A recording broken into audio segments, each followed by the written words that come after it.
Shalom teman-teman semua, selamat berjumpa di Kones Channel. Di channel ini, kalian akan menyaksikan dan akan mendengarkan video-video yang terbaik yang akan mengubah hidup Anda dan akan mengubah paradigma Anda. Jadi tonton sampai selesai, Bapak Yahweh memberkati. Selamat menyaksikan.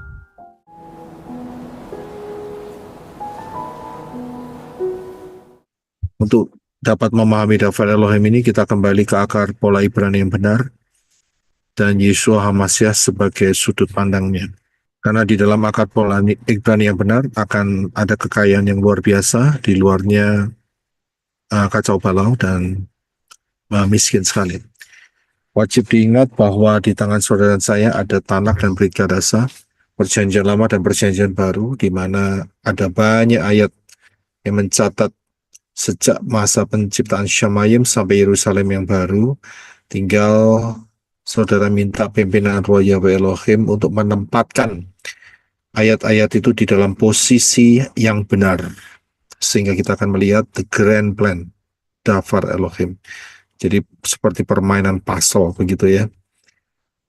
Pengajaran time travel atau pengajaran melintasi waktu yang akan melengkapi saudara sekalian untuk menggali daftar Elohim, memahami case by case, kasus per kasus, membongkar roh-roh jahat jenis apa saja yang bersembunyi, menguasai manusia, mengenali karakter-karakter manusia, supaya saudara dan saya sebagai calon mempelai Yeshua HaMashiach berkemenangan sampai saudara dan saya terangkat dalam peristiwa harpazo tidak lama lagi. Misi utama kitab suci adalah tertera dalam 2 Timotius 3, 16, 17.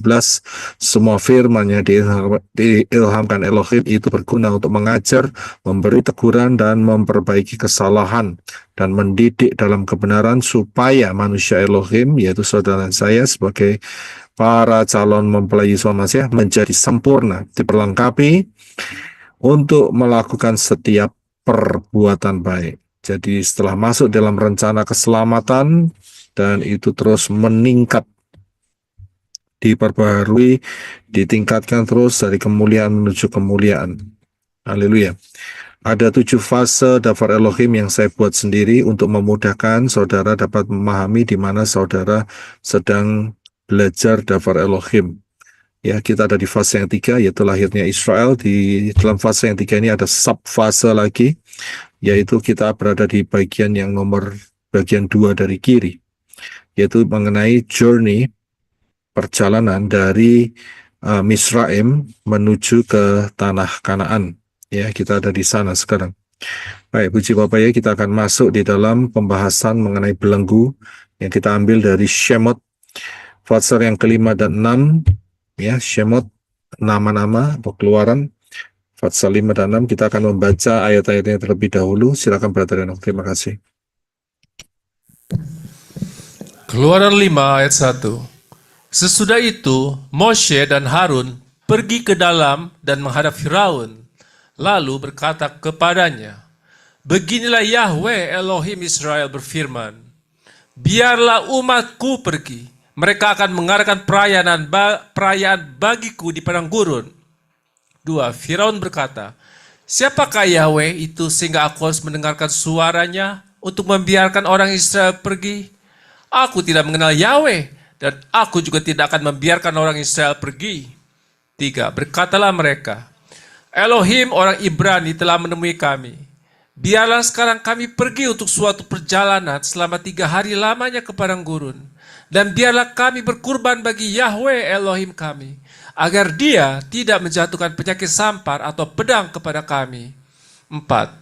Raja Mesir itu berkata kepada mereka, "Moshe dan Harun, mengapakah kamu membebaskan umat itu dari pekerjaannya? Kembalilah ke pekerjaanmu." 5. Firaun berkata, "Lihatlah, sekarang telah banyak bangsamu di negeri ini, dan kamu hendak membuat mereka berhenti di pekerjaan mereka." 6. Pada hari itu juga Firaun memerintahkan para pengawas budak itu dan petugas mereka dan berkata, 7. Kamu jangan lagi memberikan jerami kepada umat itu untuk membuat batu bata seperti sebelumnya. Biarlah mereka sendiri pergi dan mengumpulkan jerami bagi mereka. 8. Tetapi jumlah batu bata yang mereka buat harus tetap seperti sebelumnya, dan bebankan kepada mereka, jangan menguranginya, karena mereka itu pemalas.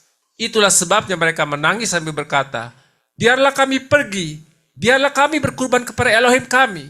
9. Biarkan perbudakan atas mereka menjadi semakin berat, dan mereka tetap harus bekerja, dan jangan pedulikan kata-kata dusta. 10. Pergilah para pengawas budak itu serta para petugasnya, dan berbicara kepada umat itu, dan berkata, Firaun telah mengatakan begini, aku tidak akan memberikan jerami kepadamu. 11. Pergilah dan ambillah jerami sendiri, di mana saja kamu dapat memperolehnya, tetapi pekerjaanmu sedikit pun tidak boleh kurang. 12. Maka orang-orang itu pergi ke seluruh tanah Mesir untuk mengumpulkan tunggul gandum sebagai pengganti jerami. 13.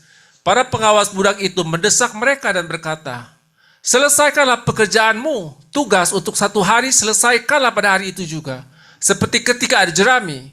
14. Petugas Bani Israel yang Firaun telah tempatkan atas mereka dipukuli dan dituntut.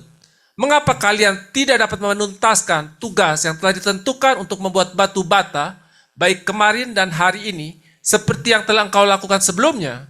15. Lalu datanglah para petugas Bani Israel itu menangis di hadapan Firaun dan berkata, mengapakah engkau demikian menindas para hambamu ini?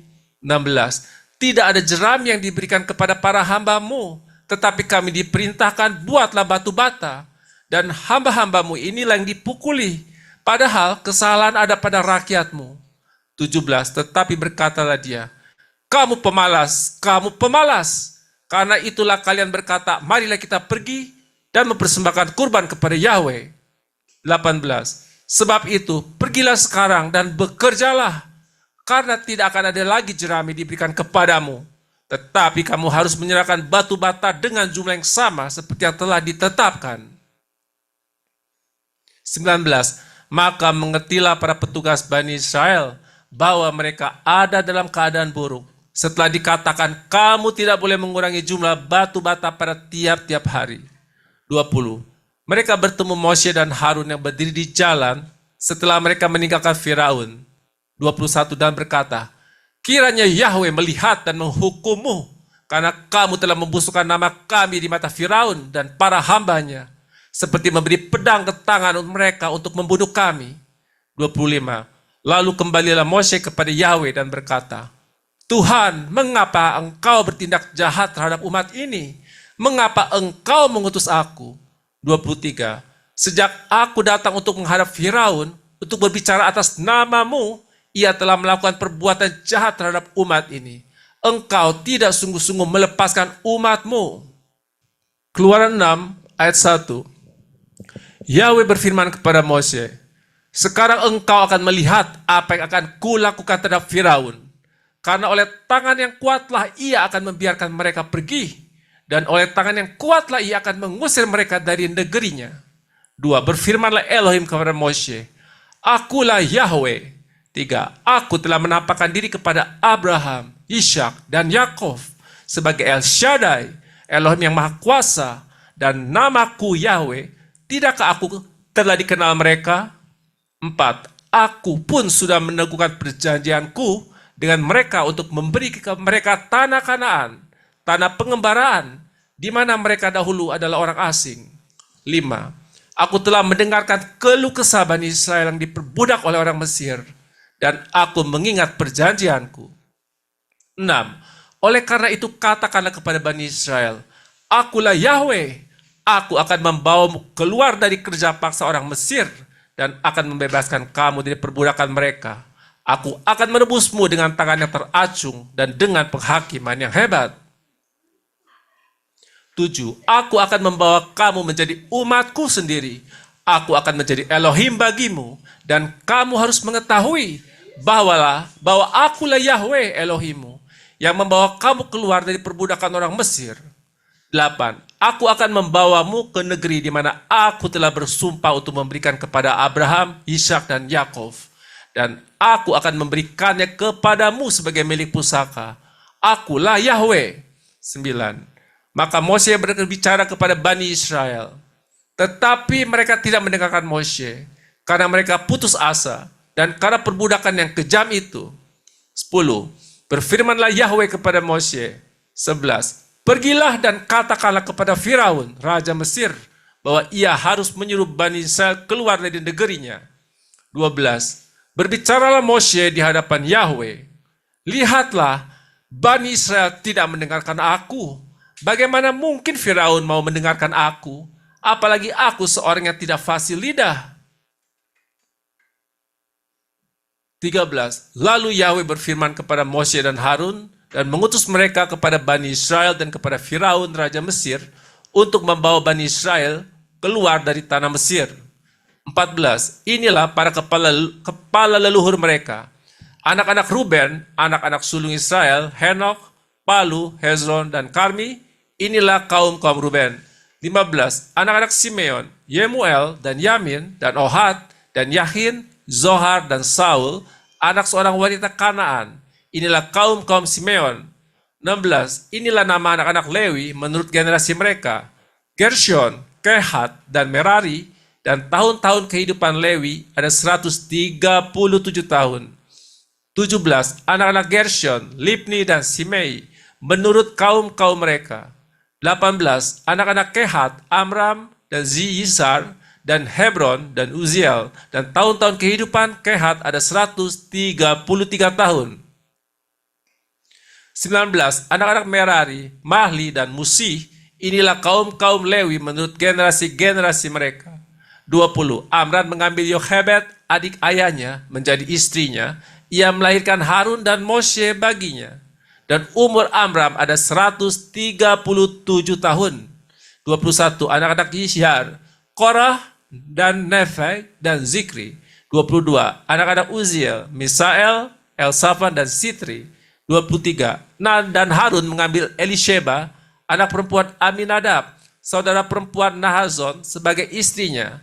Ia melahirkan Nadab dan Abihu, Eleazar, dan Itamar baginya. 24. Anak-anak Korah, Asir, dan Elkanah, dan Abiasaf. Inilah kaum-kaum Korah. 25. Dan Eleazar, anak laki-laki Harun, telah mengambil seorang dari antara anak-anak perempuan Putiel sebagai istri, dan wanita itu melahirkan Pinehas baginya. Inilah para kepala leluhur orang Lewi menurut kaum-kaum mereka. 26. Itulah Harun dan Moshe yang kepada mereka Yahweh berfirman, bawalah Bani Israel keluar dari tanah Mesir sesuai pasukan-pasukan mereka. 27. Inilah mereka yang berbicara kepada Firaun Raja Mesir untuk membawa Bani Israel keluar dari Mesir. Mereka itu adalah Moshe dan Harun. 28. Dan terjadilah pada hari ketika Yahweh berfirman kepada Moshe di tanah Mesir. 29. Yahweh berfirman kepada Moshe, Akulah Yahweh, sampaikanlah kepada Firaun Raja Mesir segala yang akan kufirmankan kepadamu. 30. Dan Moshe berkata di hadapan Yahweh, sesungguhnya aku seorang yang tidak fasih lidah. Lalu bagaimana mungkin Firaun akan mendengarkan aku? Iya, terima kasih. Terima kasih, Luk. Jadi kita bisa lihat sejarahnya ya. Pengutusan daripada Moshe dan Harun yang diutus oleh Elohim Yahweh untuk membebaskan Bani Israel dari perbudakan Misraim, Mesir. Pembahasan dua fatsal ini saya bilang saya akan bagi menjadi dua bagian. Jadi nanti kelanjutannya akan kita ulangin lagi. Jadi saya akan bahas jadi dua session. Ya, tapi tidak ada salahnya karena ini terkoneksi satu sama lain. Untuk hari ini kita akan belajar mengenai hal gambaran apa yang Elohim Yahweh berikan mengenai peristiwa ini. Nah, nanti yang selanjutnya kita akan melihat lebih secara historinya, ya, kesejarahnya. Tapi untuk hari ini kita akan melihat mengenai gambaran Misraim, ya, yang Yeshua ajarkan, yang Elohim Yahweh ajarkan ya melalui daftar Elohim, apa-apa saja yang kita bisa lihat di dalamnya. Kita lihat bahwa peristiwa ini merupakan satu gambaran. Ya, memang peristiwa sesungguhnya terjadi, tetapi untuk posisi kita bisa mempelajarinya dengan mengambil maknanya. Kita bisa lihat bahwa Misraim itu adalah gambaran dari sistem dunia ini. Sedangkan Firaun itu adalah gambar dari Satan. Dan Israel itu adalah gambar dari umat Elohim Yahweh. Ya, sedangkan nanti Moshe ya dapat bagian yaitu gambar sebagai yang mengeluarkan dari perbudakan menuju ke tanah Kanaan. Ya, dia adalah gambaran mengenai Yeshua Mashiach. Jadi ini arti makna rohaninya yang kita bisa ambil. Jadi Misraim adalah gambar dari sistem dunia ini, Firaun itu adalah bayangan atau gambar dari Satan, dan Israel adalah gambar umat Elohim Yahweh yang pada mulanya adalah terbelenggu, ya terbelenggu di dalam sistem dunia ini dan di control dengan kejam oleh Satan. Nah, kita akan lihat akarnya. Ya, akarnya ada di mana? Akar daripada kisah ini. Akar daripada kisah ini itu ada di sini, saudara. Yaitu di dalam Kejadian ayat 3. Kejadian pasal 3 ayat 17 sampai 19. Silakan, Brother Enoch. Kejadian 3 ayat 17. Dia berfirman kepada Adam, karena engkau telah mendengarkan apa yang dikatakan istrimu, dan telah memakan buah dari pohon yang telah aku perintahkan kepadamu dengan berkata, jangan engkau makan daripadanya, maka terkutuklah tanah karena engkau. Dengan bersusah payah engkau akan mencari nafkah dari tanah itu seumur hidupmu. 18. Tanah itu akan menghasilkan semak duri dan tanaman berduri bagimu, dan engkau akan memakan tumbuh-tumbuhan di padang. 19. Dengan bercucuran keringat engkau akan mencari makananmu sampai engkau kembali ke tanah, karena dari situlah engkau telah diambil, sebab engkau debu, dan engkau akan kembali kepada debu. Iya, terima kasih. Kalau saudara perhatikan, ini adalah akarnya, saudara. Ya, jadi itu akarnya, itu permulaannya. Dan kalau kita perhatikan pada saat Yeshua dicobai setelah puasa 40 hari, 40 malam, tidak makan, ya, tapi minum. Yeshua saat dicobai, yaitu pada saat pencobaan di mana ditantang oleh Satan, ayo sujud sama aku. Nanti semuanya itu kemuliaan dunia ini aku berikan kepada kamu. Yeshua tidak membantah. Dan Yeshua tidak menyerang di titik itu. Dia tidak. Ya, dia tidak. Karena dia tahu apa yang dikatakan oleh Satan itu benar. Ya, apa yang dikatakan oleh Satan itu betul. Bahwa dunia itu ada di dalam tangan si Satan. Tapi Yeshua yang ada ruah Yahweh Elohim, ya, yang adalah Bapa Yahweh sendiri, ya, karena ada ruah Yahweh Elohim sebagai contoh gitu ya, buat saudara dan saya gitu ya, sebagai contoh. Dia menyatakan melalui kitab Imamat yang menyatakan, mohon maaf, bukan kitab Deuteronomi, kitab Ulangan, ya, kitab Ulangan. Dia menyatakan bahwa hanya kepada Yahweh Elohimmu sajalah engkau sujud menyembah dan beribadah. Ya. Dia tidak langsung konfront dengan apa yang menjadi statement daripada Satan saat itu. Ya, dia tidak langsung menghadapinya di situ. Karena dia tahu bahwa dunia ini ada di dalam kuasanya dia. Begitu. Ya, jadi kita harus paham dari akarnya ini maka kita bisa tahu Bahkan sampai hari ini pun, sampai hari ini, setan masih diberi kuasa untuk mencengkeram dunia ini. Ya, masih diberi kuasa. Dan nanti kuasa ini akan terus meningkat. Ya, akan terus meningkat. Dan kita sudah lihat merasakan kira-kira anginnya gitu ya. Sudah merasakan hawanya begitu ya. Bahwa akan mencapai puncak-puncaknya tidak lama lagi. Tidak lama lagi. Ya, dengan perkembangan teknologi yang sangat luar biasa, ini akan menjadi sarana membantu ya merealisasi apa yang menjadi rencana mereka. Tapi di satu sisi saudara dan saya sudah dikasih tahu bocorannya. Ya, ini ceritanya itu kayak ujian akhir, saudara. Ya, saudara, saya yakin saudara pernah ujian akhir. Ya, kalau ujian akhir dulu itu kan ya ada yang cari bocoran begitu ya. Kira-kira apa ya yang mau keluar begitu kan ya. Ya, iya. Itu luar biasanya Elohim Yahweh. Ya, dan kita sekarang dikasih bocorannya. Ya, jadi kita sudah dikasih tahu patternnya, kita sudah dikasih tahu simbol-simbolnya, kita sudah dikasih tahu perhitungan-perhitungannya. Jadi kita dikasih tahu bocorannya. Ya, enak loh, ya kan?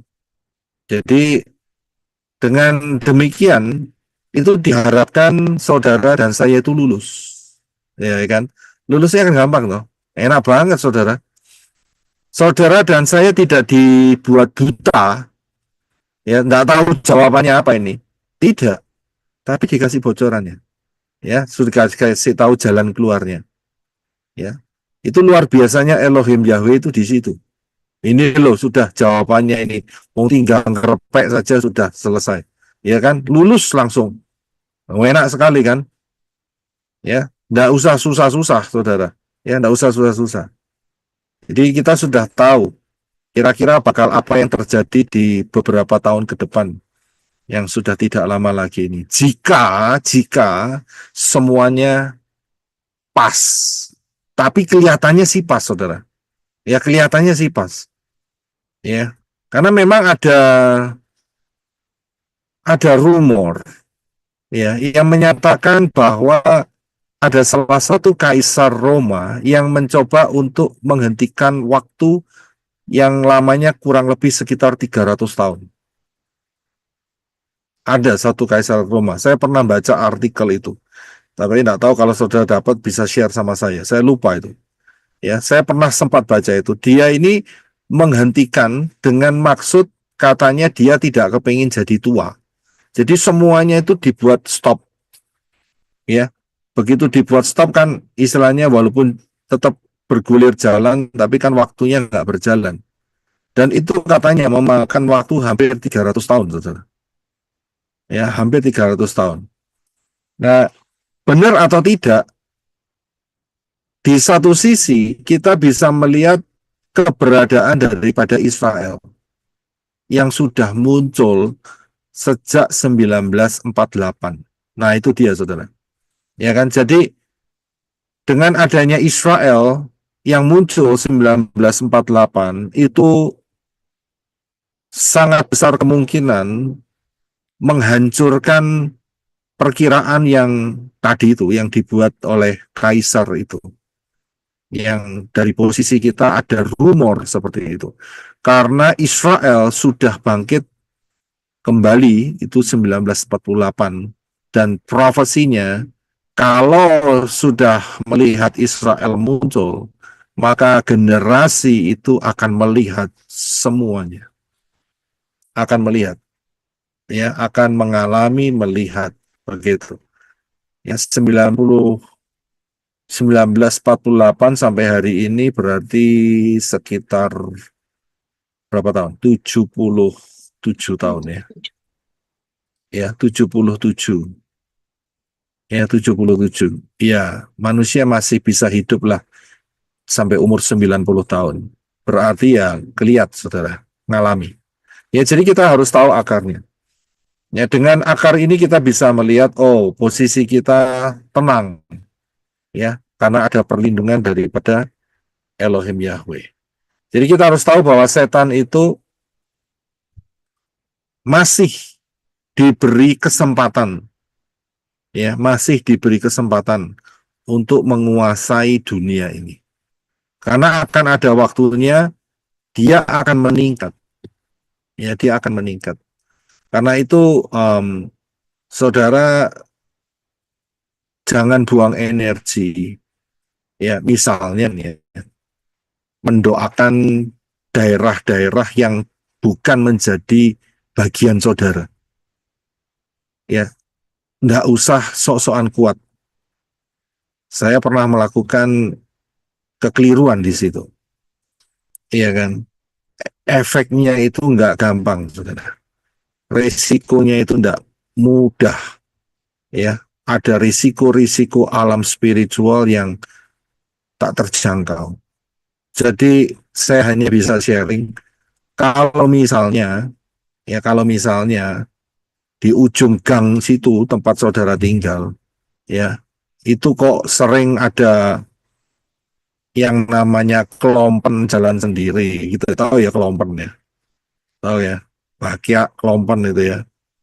Apa itu namanya? Atau sepatu bot gitu ya, kelotak jalan sendiri. Dan itu bukan prank, ya, bukan prank. Tapi kok selalu ada saja di situ. Ya, itu bukan bagian saudara. Biarin aja. Itu urusannya orang kampung. Ya, bagian saudara, rumah saudara. Ya, rumah saudara, muka belakang, kanan kiri, atas bawah, itu bagian saudara. Wis nggak usah ngurusi yang di sana. Biarin aja, begitu ya kan.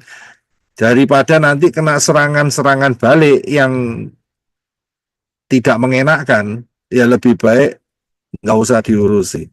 Karena kita sudah tahu, satu kali nanti mereka pun juga akan berkuasa.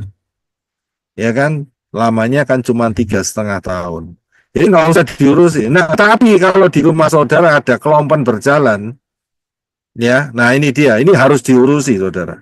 Ya, ada sandal berjalan, sepatu berjalan, kelotak-kelotak begitu. Nah, ini harus diurusi, saudara. Nah, enggak diurusi, ya kan? Kalau enggak diurusi, saudara yang bermasalah. Betul kan? Misalnya itu rumah kontrakan, saudara nggak diurusi, saudara nggak ngurus, ya, itu apa itu namanya sepatu bot jalan sendiri, begitu ya kan? Kalau nggak diurus, berarti yang rugi saudara. Sudah membayar kontrakan, ya, itu benda-benda itu boleh tinggal di situ, saudara, ya kan? Jadi jangan mau terima. Kalau itu terjadi di rumah saudara, ngomong. Kan mereka makhluk hidup. Diajak ngomong. Maksud saya begini, jangan diajak komunikasi ngomong. Diajak ngomongnya gini, enak aja. Kamu nggak bayar kos-kosan di sini. Kamu nggak bayar kontrakan. Kamu nggak bayar cicilan rumah. Kamu mau di sini. Oh, tidak boleh. Nah, gitu ya kan. Usir pergi. Ya kan, usir pergi.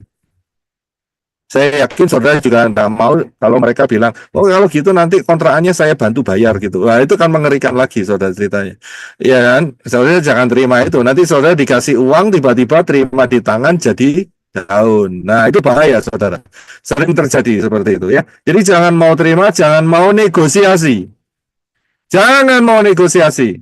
Tapi ingat, saudara harus tahu itu daerah saudara, saudara yang bayar listrik, saudara yang bayar air, saudara yang bayar internet, ya kan, saudara bayar PBB-nya, saudara bayar pajak-pajaknya, dia nggak bayar, jangan lewat di situ, nggak peduli siapa yang ngundang dulunya, pergi, diusir. Saya bisa lihat, jangan istilahnya jangan membuat negosiasi sama mereka, ya. Tapi bagaimanapun juga mereka akan dapat kuasa penuh, ya, kuasa penuh, tidak lama lagi, 3,5 tahun. Ya, 3,5 tahun masa mereka. Dan setelah itu mereka akan pindah kos-kosan, yaitu di dalam lubang tanpa alas, ya, selama 1.000 tahun. Jadi kita harus tahu, setan itu menguasai, ya, ada penguasaan. Nah, dengan peristiwa akar ini, yang ada di dalam Kejadian 3 ayat 17 sampai 19. Ya. Maka seluruh umat manusia, ya, seluruh umat manusia itu ada di bawah kuasa dosa. Roma 3 ayat 9 sampai 10. Silakan Brother. Roma 3 ayat 9. Lalu, bagaimana? Apakah kita lebih baik daripada mereka? Sekali-kali tidak. Kita telah menuduh baik Yahudi maupun bangsa-bangsa bukan Yahudi bahwa mereka semua ada di bawah dosa. 10. Seperti telah tertulis, tidak ada yang benar, seorang pun tidak. Iya, terima kasih. Jadi nggak peduli Yahudi, nggak peduli bangsa-bangsa bukan Yahudi, Goyim atau saudara bisa sebut bangsa apa saja di luar bangsa Yahudi, itu semuanya ada di bawah kuasa dosa. Ya, di bawah kuasa dosa, dicengkram. Karena sudah tertulis, tidak ada yang benar. Dan tidak ada seorang pun yang benar. Tidak seorang pun. Jadi ada di bawah kuasa dosa. Nggak peduli statusnya dia. Ya, nggak peduli statusnya dia. Nggak peduli dia merasa seperti ini, merasa seperti itu. Oh, tidak peduli. Tetap seluruh umat manusia ada di bawah kuasa dosa. Dan di bawah kuasa dosa itu ada efeknya. Bukannya nggak ada efeknya, ada efeknya. Di bawah kuasa dosa, efeknya adalah yaitu perbudakan. Jadi manusia itu diperbudak. Ya, manusia diperbudak.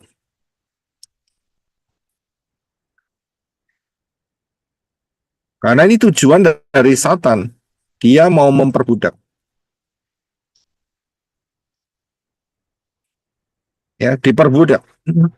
Bukan cuma orang yang berwarna kulit gelap saja diperbudak. Memang di dalam sejarah dunia ini ada perbudakan yang dulunya dikenal dengan perbudakan ya antara orang yang kulit putih dengan kulit yang berwarna lebih gelap. Begitu. Perbudakan. Tapi ini pun juga merupakan kutuk dan merupakan kontrol yang dilakukan oleh Satan untuk menghancurkan umat manusia. Itu perbudakan. Bukan cuma itu saja. Bukan cuma itu saja. Perbudakan ini ternyata dalam zaman modern pun ini juga ada. Karena apa? Akarnya kita lihat. Di dalam Kejadian 3 ayat 17 dikatakan, terkutuklah tanah karena engkau. Ya, terkutuklah tanah karena engkau. Jadi pada saat manusia itu jatuh dalam dosa, Elohim Yahweh tidak mengutuk manusia. Tidak kutuk. Yang dikutuk, ya, yang dikutuk yang pertama siapa yang dikutuk? Tanah, Pak. Tanah ya.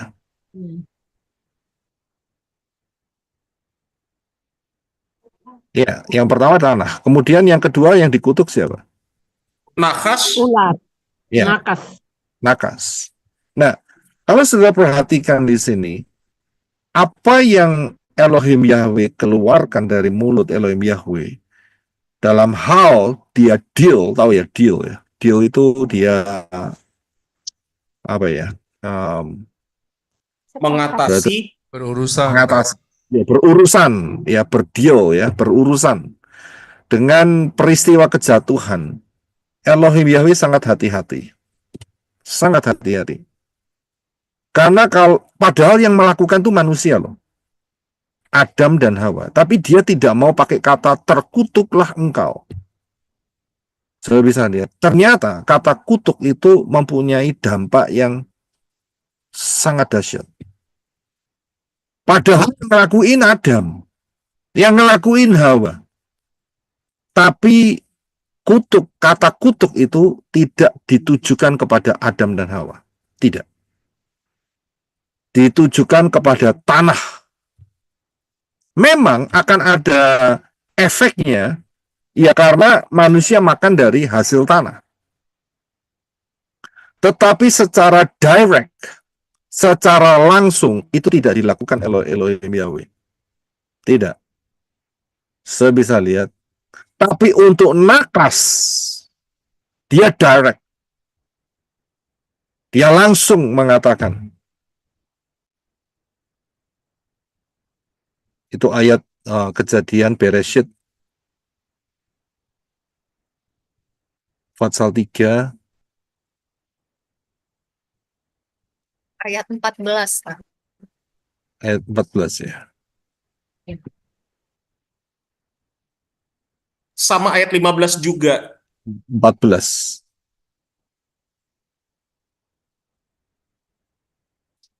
Ayat 15 permusuhan ya, permusuhan. Oke, ayat 15. Ayat 14 jelas.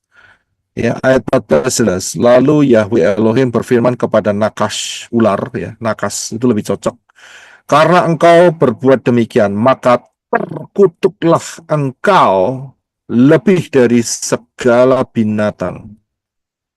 Ya, terkutuklah engkau. Jadi dia direct langsung. Padahal dia yang mancing. Ya kan? Istilahnya itu si Hawa kan dipancing sama dia. Ya kan? Dipancing. Emangnya Elohim Yahweh, ya saudara tahu ayatnya ya, di atas. Ya, itu kalimatnya itu ditulis, diputar balik. Begitu. Sehingga Hawa terpancing dan Hawa mulai mengingini ya buah yang dilarang oleh Elohim Yahweh. Plus Hawa salah ngomong sekalian, ditambahi firman Elohim. Kemudian dia makan, ternyata nggak mati. Dia nggak mati, loh, nggak mati ya. Benar ini berarti. Nah, sudah pancingannya lebih dalam lagi. Kalau gitu, kalau aku tidak mati, kasih Adam, dia juga pasti tidak mati. Salah perhitungan. Saya bisa lihat dikasih sama Adam, berubah semuanya. Langsung berubah. Saya bisa lihat. Jadi dalam hal ini kata kutuk itu sangat hati-hati dipakai oleh Elohim Yahweh dalam peristiwa ini. Ya, sangat hati-hati. Karena kalau sampai kata kutuk itu dikeluarkan untuk manusia, ya, specifically, directly, wah bisa bubar ceritanya, saudara. Ya, bisa bubar. Urusannya panjang. Tanah ini dikutuk. Satu kali nanti, tanah ini akan dihancurkan dengan apa? Api. Dengan ash, api. Kita sudah lihat perhitungannya di Bereshit. Pengajaran Bereshit yang super dahsyat. Saya bisa lihat tanah ini yang sudah dikutuk dihancurin dengan api. Nakas juga dihancurin dengan api, yaitu di dalam lautan api. Saya bisa lihat. Jadi kata kutuk ini berhubungan dengan api. Nah, coba manusia dikutuk saat itu. Waduh, berat, saudara. Berat, saudara.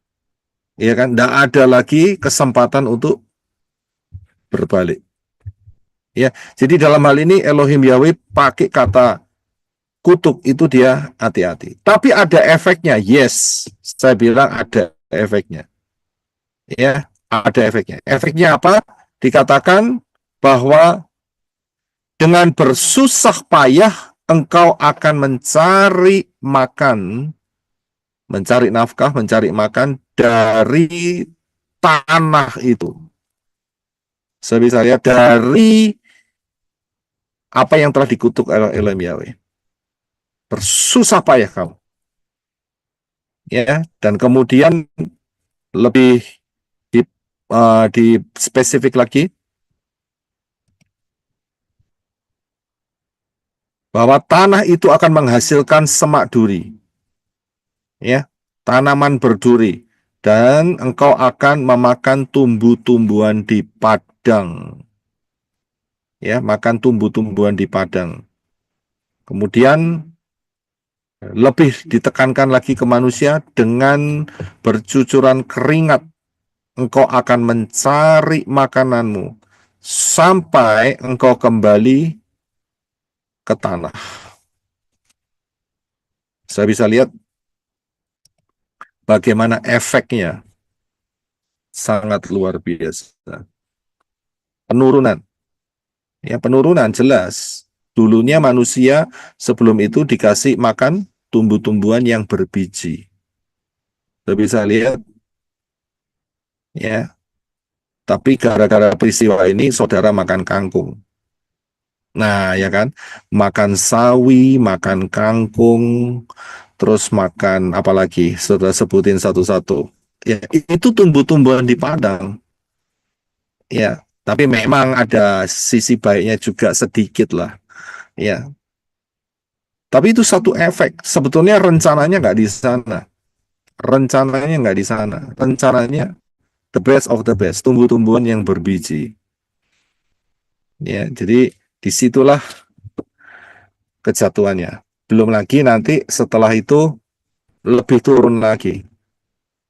Ya, bisa makan binatang. Tapi ya ini dia, saudara. Ya, binatang yang diizinkan oleh Elohim Yahweh, bukan binatang. Pakai kata yang betul adalah ternak. Nah, itu ya. Nah, itu ternak ya. Tapi manusia enggak puas dengan ternak. Jadi dia makan binatang. Nah, itu lebih turun lagi, saudara. Ya, lebih turun lagi. Jadi kalau saudara sampai makan binatang, enggak makan ternak, nah, saudara harus berubah konsep. Saudara harus bikin untuk makan ternak. Ya, kita sudah tahu ya soal masalah makanan ini. Jadi disitulah ya efeknya daripada kutuk yang terkena di tanah. Jadi pekerjaannya itu menghasilkan keringat, peluh, ya, menghasilkan peluh, menghasilkan keringat. Nah, nanti kalau saudara sampai nanti pembahasan mengenai imam yang ada di dalam kemah suci, itu dia pakai kain apa di situ? Dia pakai kain linen. Dan imam-imam yang bertugas di dalam kemah suci itu tidak boleh berkeringat. Aneh. Mengapa demikian? Karena keringat itu berhubungan dengan ya ini tadi, akar daripada kutuk itu tadi, ya, karena berpeluh seperti itu. Pak, kalau saya ke gym terus keringat tidak boleh, Pak. Nah, gitu. Nggak ada hubungannya. Kalau ke gym saudara harus berkeringat. Ya, kalau tidak berkeringat itu namanya keringat buntet. Tahu ya, keringatnya tidak bisa keluar, buntu semua.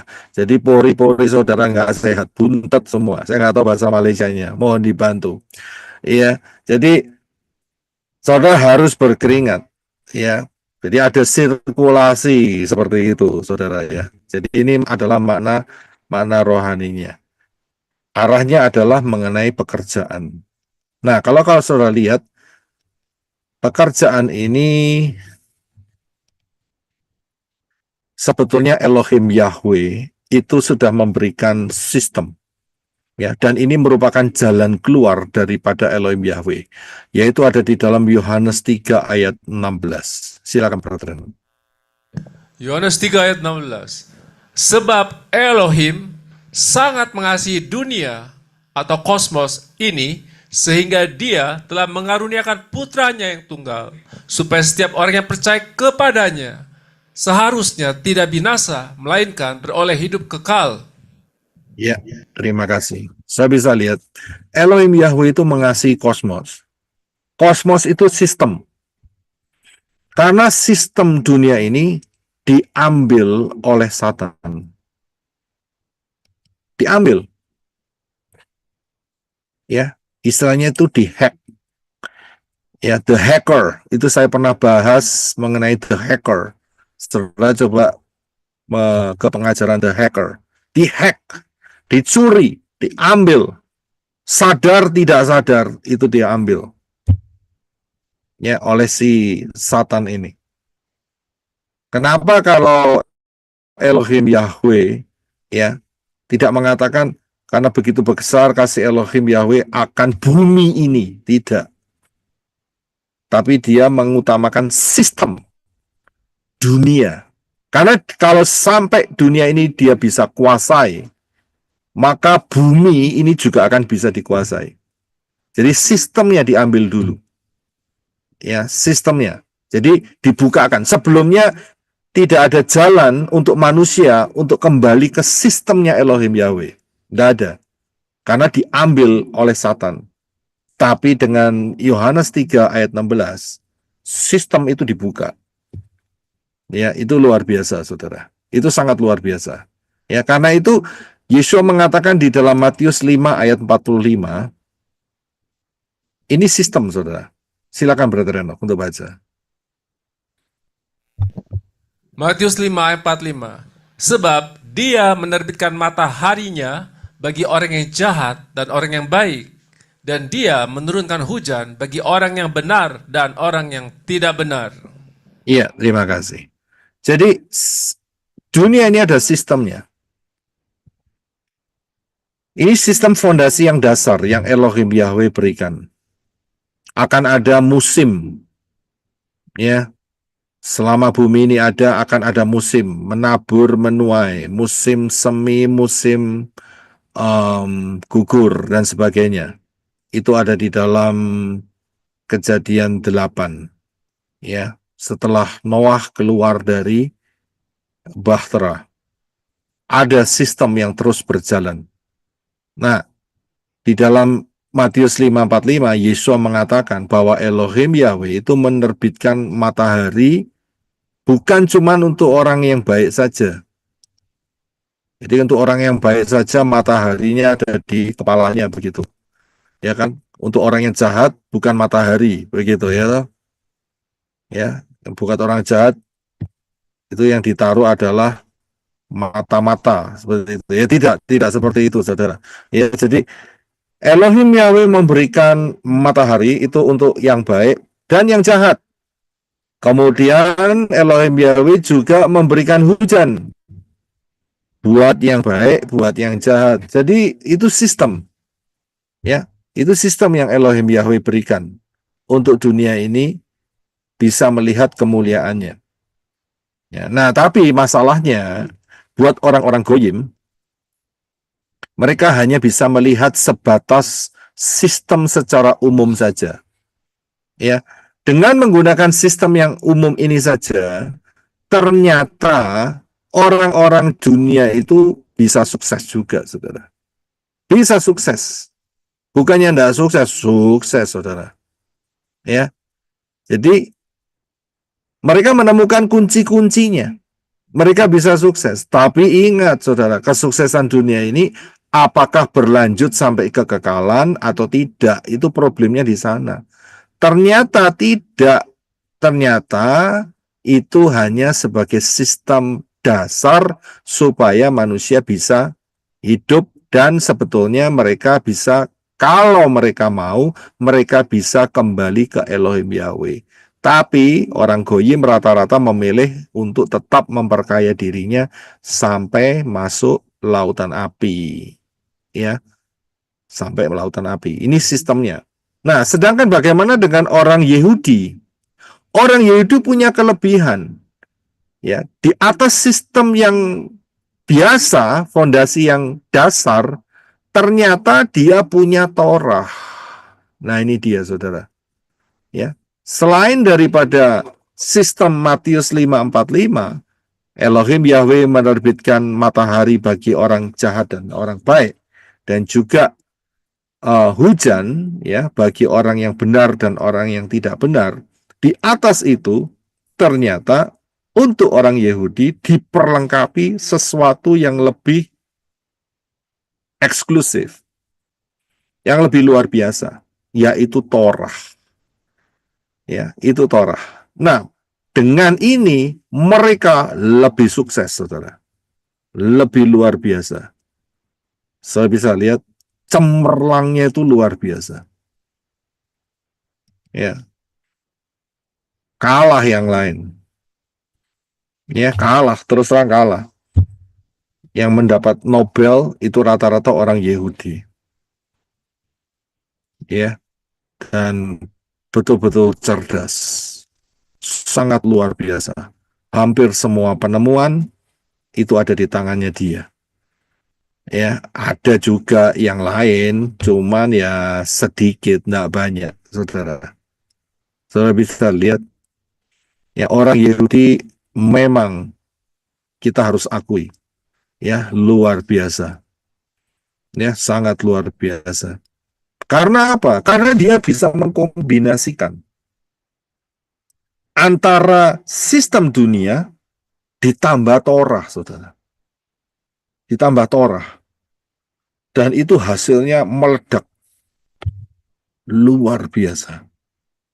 Ya, meledak luar biasa dalam segala bidang. Bayangin, saudara. Nah, masalahnya itu kan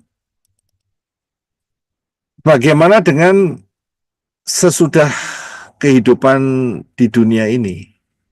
Iya kan? Apakah Syamayim atau lautan api? Nah, keuntungannya kalau Torah itu adalah memimpin menunjuk kepada Yesua. Ya, itu keuntungannya. Jadi kalau sampai mereka bisa melihat ketemu dengan Yesua melalui Torah, mantap itu saudara. Saya bisa lihat di dunia ini diberkati dengan luar biasa dan kemudian sampai di Samayim. Saya bisa lihat. Jadi beda jalurnya dengan orang Goyim. Orang Goyim ya yang dipikirin sebentar lagi cuma angpau aja. Betul kan? Ya kan? Nggak tahu tanggal berapa itu. Saya nggak perhatiin ya. Ya, yang Tanggal dipikir 29, Pak. itu. Tanggal berapa di sekolah? Tanggal 29 Januari. Oh, 29 Januari ya. Wih. Ya, kurang 12 hari lagi kalau gitu. Saya bisa lihat, saya sih tidak mikirin ke arah situ, jadi saya tidak tahu tanggalannya, saudara. Karena tanggalannya kan maju mundur. Ya, maju mundur. Kayak tanggalan Ibrani. Saya bisa lihat, yang dipikirin duit aja begitu, ya kan? Cuan, begitu kan? Ya toh? Keuntungan, terus. Ya kan? Akhirnya lupa masuk lautan api. Ya kan? Yang dipikirin merah terus. Angpau kan merah, saudara. Nggak pernah ada angpau warna hijau. Itu tidak pernah ada, saudara. Itu bukan angpau namanya. Ya. Akhirnya apa? Akhirnya kecemplung di daerah yang merah, lautan api. Nah, itu mengerikan. Ya kan sama merahnya. Nah, terus kemudian kalau saya perhatikan untuk orang Yahudi, luar biasa. Karena ada turut campur tangan Bapak Yahweh. Tapi apakah 100% bisa masuk Samayim? Ya tidak. Saya bisa, ya tidak, belum tentu. Ya tidak juga. Ya, karena apa? Ya tidak ketemu Elohim Yahweh, ya maka berlaku apa yang dikatakan oleh Rabbi Sol. Orang Yahudi, orang Goyim sama-sama di bawah kuasa dosa. Saya bisa lihat. Tapi mereka menang sistem, saudara. Mereka menang sistem. Ya, lebih tinggi dari orang Goyim. Ya, lebih tinggi. Mereka dapat itu sistemnya itu. Ya, jadi orang Goyim pun dia belajar dari Dafar Elohim. Saya akan berikan satu pembuktian ya.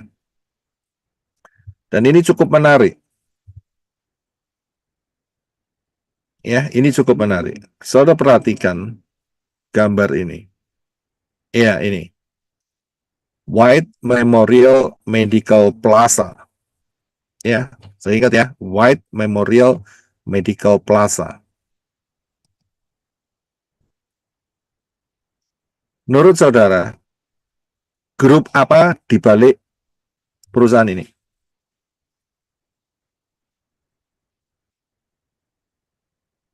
Grup apa?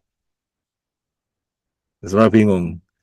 White Memorial Medical Plaza. Grup apa di balik perusahaan ini? Gampang, Mas, farmasi. Memang farmasi karena Medical Plaza itu dokter obat-obatan. Nah, sering Ilu, Bapak.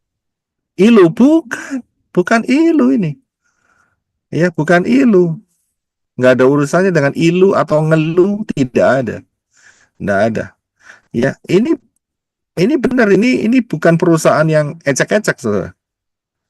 Ya, kalau saudara perhatikan White Memorial Medical Plaza. Nah, saudara biasanya akan perhatikan diterjemahkan menjadi, Advent. iya, terima kasih. Siapa yang ngomong Advent? Itu Advent. Karena White itu diambil dari pendiri Advent, yaitu Ellen G. White. Nah, ini dia, saudara. Ya, saya akan tunjukkan kepada saudara orang Goyim yang pakai prinsip Torah dan prinsip Matius 5. Ini orang Goyim. Ini bukan orang Yahudi, saudara. Ya, orang Yahudi lebih hebat lagi. Tapi saya akan turunkan levelnya. Orang Goyim yang pakai dua prinsip ini, yaitu Matius 5 plus Torah. Saya perhatikan apa yang terjadi. Ya, White ini adalah last name-nya, saudara. Ya, G. White, Ellen G. White, itu dia. Nah, di California ini ada satu kota, yaitu kota Loma Linda. Ya, kota Loma Linda ini cukup unik, saudara. Ya, di sekelilingnya ada kota-kota lain, tapi khusus kota ini kota Syabat. Ya, kota Syabat. Jadi kalau pas Syabat itu rata-rata tutup di Loma Linda. Rata-rata tutup. Ya, iya, kecuali polisi masih tetap bekerja, rumah sakit tetap bekerja, tetapi untuk perusahaan-perusahaan sekuler tutup dia. Mengapa? Karena di sini banyak gereja Seven Days Adventist. Ya, banyak gereja Seven Days. Plus penduduknya orang-orang Advent. Ngelumpuknya di satu kota ini, Loma Linda. Ya. Nah, kalau saya perhatikan mereka ini ingat ya, ini urutannya bukan langsung dari kemarin atau minggu lalu, tidak. Ini sudah ratusan tahun, saudara. Ya, ratusan tahun, ya sekitar 100-150 tahunan lah. Tapi mereka sudah startnya itu dari sana. Dengan menggunakan prinsip Torah dan prinsip Matius 5, mereka itu bisa membangun rumah sakit. Rumah sakit, saudara. Plus, bukan cuma itu aja. Mereka bangun university dan diakui. Ya, saya nggak tahu sekarang. Tapi itu sempat menjadi university untuk sekolah pengobatan yang terbaik di USA. Dia masuk ranking, saudara. Bayangin, saudara. Ya, bayangin, saudara. Ini satu grup kecil yang bisa memberikan dampak begitu luas. Dan kalau saudara lihat, perhatikan, ini saya tidak membesarkan mereka, ini kita hanya melihat faktanya saja. Bagaimana sistem itu bisa bekerja. Saya bisa lihat, ya. Dan apa yang mereka pegang? Yang mereka pegang itu ini, saudara. Yang mereka pegang adalah Syabat. Mereka melakukan sekolah Syabat. Mereka memegang 1/10, mereka memegang makanan, mereka perhatikan, dan mereka memegang tidak pakai Christmas dan tidak pakai Easter. Saya bisa lihat, ini beberapa fondasinya. Mereka pegang Syabat, mereka ada sekolah Syabat pada hari Syabat, mereka melakukan mendedikasikan 1/10-nya, dan mereka makan makanan yang diizinkan Dafar Elohim boleh makan. Kemudian tidak Christmas, tidak Easter. Padahal kalau saya lihat tidak kenal 7 hari raya. Nggak kenal 7 hari raya. Ya, nggak tahu. Kalau saudara dan saya kan lebih tahu soal 7 hari raya. Makanannya itu lebih strict, saudara. Kalau nggak salah nih ya, sampai nggak ngopi, saudara. Kalau nggak salah, ya, mereka betul-betul strictnya itu sampai di sana. Saya bisa lihat, mereka pegang. Wah, kalau Syabat, wah, mereka betul-betul taat banget, saudara. Sampai satu kota itu bisa tutup, saudara. Bayangin. Saudara bisa bayangkan kan? Ya, kota-kota di sekelilingnya itu rame. Ya, banyak kegiatan. Tapi di situ sepi, saudara. Sepi. Mereka pada kemana? Sekolah Syabat. Bayangin, saudara. Ya, mereka enggak pakai seperti saudara dan saya kipa, enggak pakai apa talit seperti itu, enggak. Tapi mereka betul-betul serius. Ya, nyanyinya itu hymn rata-rata. Sampai di sini pernah coba lihat orang Advent kalau ibadah. Ya, nyanyinya hymn. Tapi bagaimana cara mereka dengan menggunakan konsep ya yang disalurkan melalui Torah, ya Torahnya sih enggak full ya, saya bilang ya. Plus Matius 5, mereka bisa membuat karya yang luar biasa. Dan sampai punya ranking. So bisa lihat ya. Luar biasanya di situ. Ya, jadi ini sistem yang mereka bisa temukan begitu ya. Mereka bisa gali, mereka bisa temukan. Orang Yahudi bagaimana? Oh, lebih gila lagi. Lebih dahsyat lagi. Ini hanya bagian kecil saja. So bisa lihat, ini cara yang mereka temukan yang luar biasa. Ya, nah, bagaimana dengan saudara dan saya sebagai mempelai Yeshua HaMasyiah? Ya, prinsip-prinsipnya sudah dikasih Elohim Yahweh melalui Yeshua HaMasyiah, yaitu mulai dari Yohanes 6 ayat 27.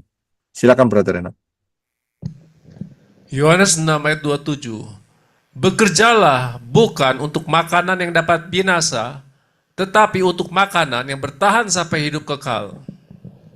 Ya, saya bisa lihat Yeshua juga menitik beratkan ya lebih ke depannya lagi, yaitu bekerja supaya sampai dalam posisi hidup yang kekal, bisa bertahan terus.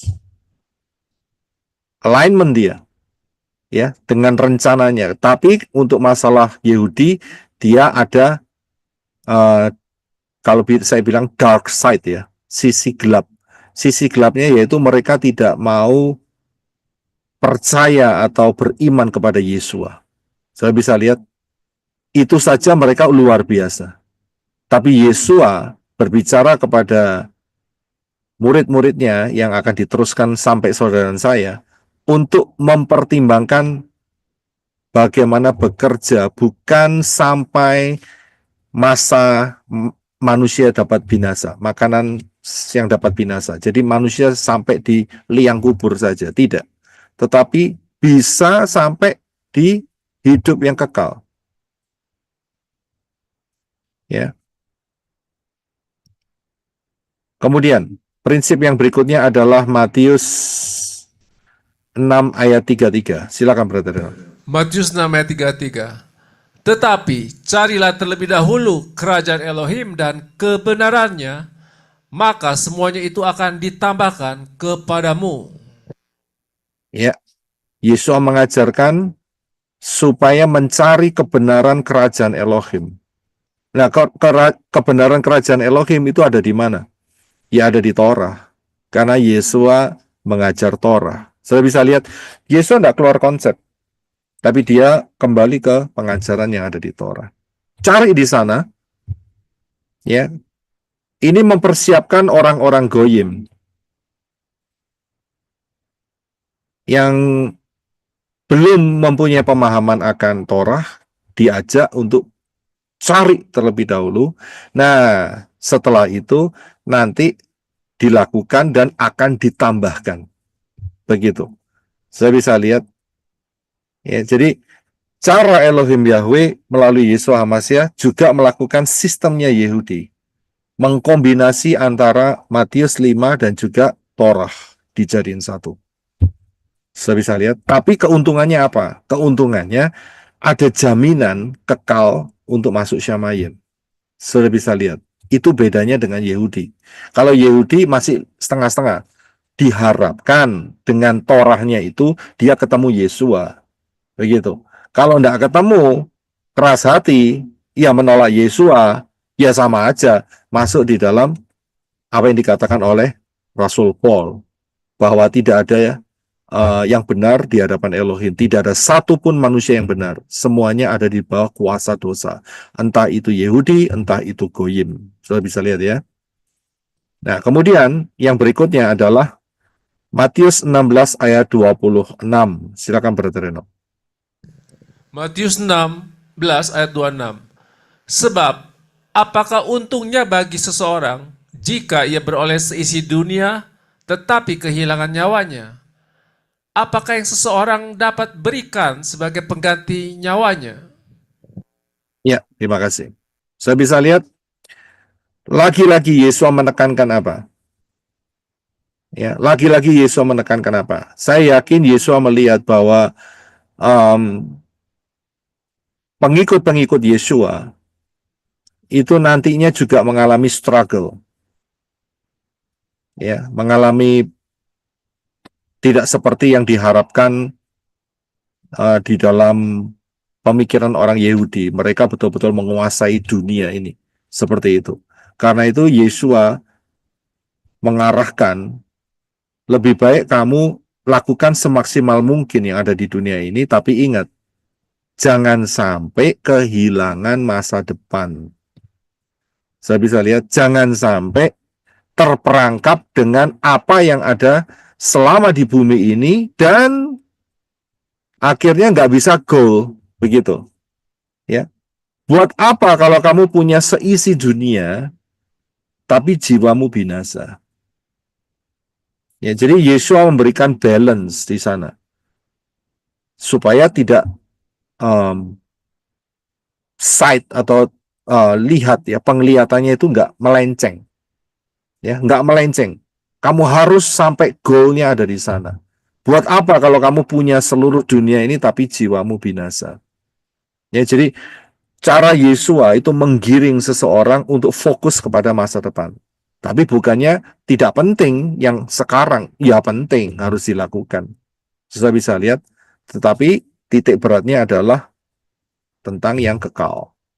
Ya, kalau di-compare, kalau dipertimbangkan, disuruh milih, ya kan, mana yang lebih kamu utamakan?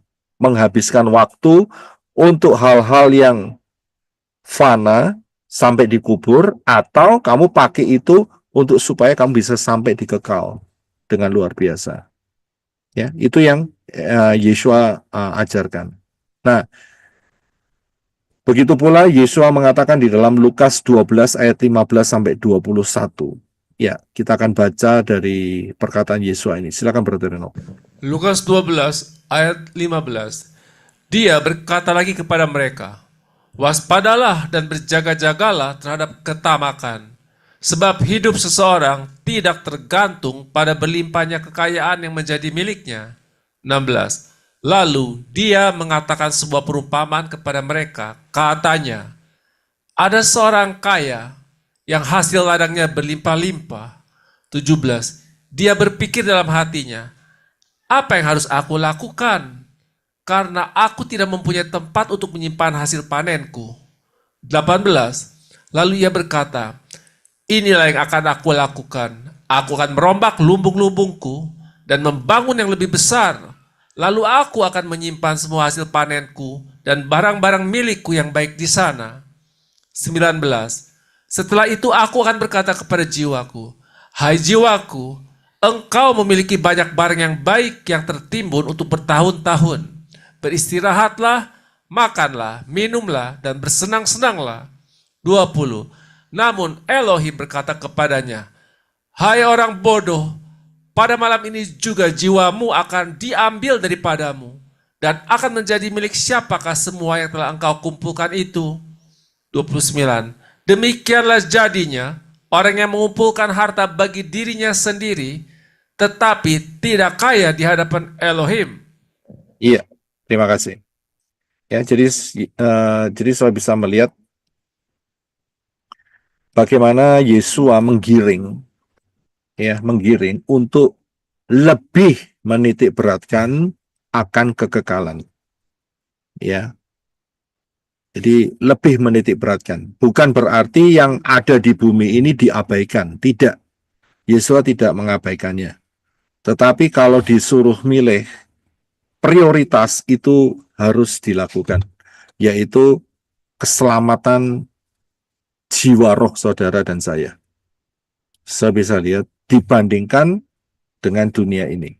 Saya bisa lihat, jadi itu cara Yesua HaMashiach supaya saudara dan saya digiring, ya kan? Semaksimal mungkin berkarya di bumi ini, tetapi ingat, jangan sampai terjerat.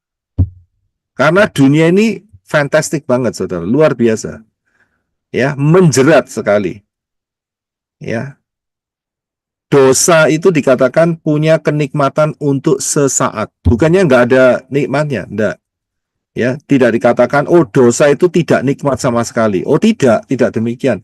Dosa itu ada kenikmatan sementara. Dikatakan seperti itu. Jadi hati-hati, Yesus kasih tahu jangan sampai kecemplung yang sementara ini, gitu loh ya. Tercebur di yang sementara ini. Ingat, perjalanan hidupmu itu panjang banget loh. Ya, di alam kekekalan yang luar biasa, itu yang harus diperhitungkan. Jangan sampai seperti yang dikatakan oleh Yesus ini. Oke, aku timbun. Ya, sekarang sudah mulai bisa tenang lah untuk beberapa puluh tahun ke depan. Nggak tahunya malam-malam ya ada tamu yang tidak diundang. Ya, diketok pintunya. Cari siapa? Cari kamu. Buat apa? Selesai waktumu. Waduh, bingung. Gudang sudah dibangun. Berasnya udah ditumpuk. Iya kan? Habis gitu semua sistem ya ekonomi untuk perputaran apa itu namanya passive income, wah sudah di set up. Tapi si tamu itu berkata, siap-siap sekarang, 2 menit lagi kamu berangkat. Waduh, mau dibuat apa nih saudara? Saya bisa lihat, nggak akan pernah kepikir saudara. Ya, nggak akan pernah kepikir. Dia ngumpulin untuk siapa itu semua. Dikatakan, Yesus mengatakan, ya begitulah kalau orang mengumpulkan bagi dirinya sendiri dan tidak kaya di hadapan Elohim. Kita bisa lihat ini ekstrimnya. Ya, jadi Yesua memberikan proyeksi yang jauh lebih diutamakan. Ya, yang sekarang di sini atur dengan baik. Ya. Perhatikan apa yang dikatakan Yesua. Yesua mengatakan di dalam Wahyu. Silakan Brother Enoch, Wahyu 22 ayat 10 sampai 14. Wahyu 22 ayat 10. Lalu ia berkata kepadaku, janganlah memeteraikan perkataan-perkataan nubuat kitab ini, karena waktunya sudah dekat. 11. Siapa yang jahat, biarlah ia tetap berbuat jahat. Siapa yang najis, biarlah ia tetap berbuat najis. Siapa yang benar, biarlah ia tetap berbuat benar. Dan siapa yang kudus, biarlah ia tetap dalam kekudusan. 12. Lihatlah, aku datang segera. Aku membawa upahku untuk diberikan kepada setiap orang sesuai dengan pekerjaannya.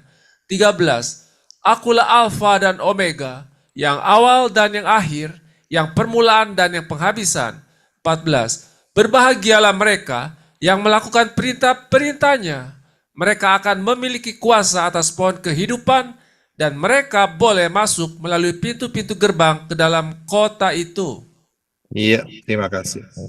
Sekali lagi Yesus menyatakan dia akan bawa rewards. Dia akan bawa upah. Nah, upah ini dihasilkan dari mana?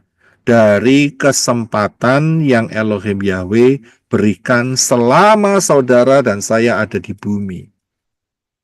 Saudara bisa lihat, ya, selama di bumi ini saudara bisa melipat gandakan, ya, rewards yang akan saudara terima di sana.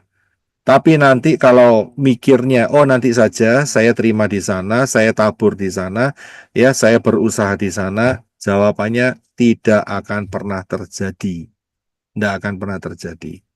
Saya bisa lihat, semua harus dilakukan di sini, nanti terima di sana. Ayatnya di mana? Yaitu tadi, di dalam Wahyu 22 ayat 12. Aku datang segera.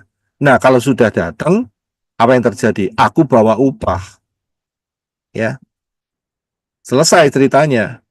Kenapa? Upahnya diberikan. Selesai, habis upahnya. Jadi nggak bisa bikin upah nanti. Oh nanti aja Pak, di dalam kerajaan 1000 tahun dengan tubuh kemuliaan saya akan bikin upah di sana. Nggak bisa. Atau nanti saja kan saya punya kuasa mencipta kreatif buat ini, buat vas, buat bunga, buat apa lagi. Ya buat makanan yang enak-enak nanti jualan di mana itu namanya, di Yerusalem yang baru. Buat warung di sana. Ya habis itu terus kemudian bikin warung dapat hasil, kemudian uangnya dibuat persembahan perpuluhan di Yerusalem yang baru. Nggak ada ceritanya, saudara. Nggak ada ceritanya di sana. Ya, stop, sudah selesai. Nggak terima upah saat kedatangan Yesua, ya sudah, nggak dapat apa-apa. Begitu, saudara.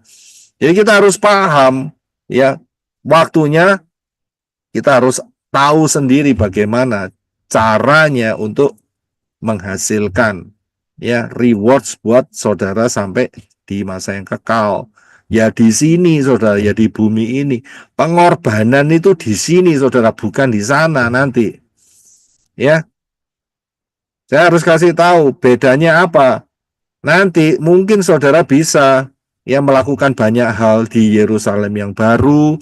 Saudara bisa melakukan banyak hal di kerajaan 1000 tahun dilanjutkan di Yerusalem baru. Tapi bedanya saudara nanti kalau pakai tubuh kemuliaan enggak keringetan. Enggak keringetan di sana. Ya, enggak keringetan di mana itu namanya, di Yerusalem yang baru enggak ada keringat saudara. Karena mataharinya itu adalah cahaya Elohim Yahweh sendiri. Bukan matahari yang sekarang yang bikin saudara harus pakai sunscreen. Betul kan? Nah, kalau di sini kan saudara harus pakai sunscreen supaya enggak gosong begitu. Dan saudara keringetan. Ya, nah keringat itu hanya ada di bumi saudara. Ya, di sinilah saudara bisa bikin semuanya sebelum nanti ditransfer untuk penggenapan dalam Wahyu 22 ayat 12. Ya, jadi paham. Kemudian, kalau saya perhatikan, perbudakan dosa, ya, itu harus ada harga yang dibayar kalau mau di stop. Ya, harga apa yang harus dibayar? Harga yang dibayar adalah Matius 26 ayat 39, 42 dan 44. Ini harga yang dibayar. Silakan Brother Renot. Matius 26 ayat 39. Setelah itu, dia maju sedikit, lalu tersungkur dengan wajahnya dan berdoa. Katanya, Bapakku, jika mungkin, lalukanlah cawan ini daripadaku. Namun, jangan seperti yang aku kehendaki, melainkan seperti yang engkau kehendaki. 42. Lalu dia maju untuk kedua kalinya dan berdoa. Katanya, Bapakku, jika cawan ini tidak mungkin berlalu dariku, kecuali aku meminumnya, biarlah kehendakmu yang terjadi. 43. Maka dia meninggalkan mereka dan maju lagi berdoa untuk ketiga kalinya dengan mengucapkan perkataan yang sama. Ya, terima kasih. Saya bisa lihat harga apa yang harus dibayar. Harga yang dibayar tidak murah. Gara-gara cuman makan buah, harganya itu darah. Saya bisa lihat gara-gara cuma makan buah. Ya, padahal sudah dikasih banyak. Betul kan? Elohim Yahweh firman kepada Adam dan Hawa, boleh makan semuanya, Cuman satu ini aja. Jangan kamu makan. Nah, anehnya, yang lain tuh nggak diceritakan. Yang diceritakan cuma satu. Dia makan dari pohon pengetahuan baik dan jahat. Nah, gara-gara ini, maka kutuk itu turun ke tanah. Untuk mencabutnya, harganya nggak murah. Sampai Yeshua mengatakan 3 kali, kalau boleh, ya, kalau boleh, cawan ini berlalu. Tapi bukan kehendakku, merupakan kehendakmu.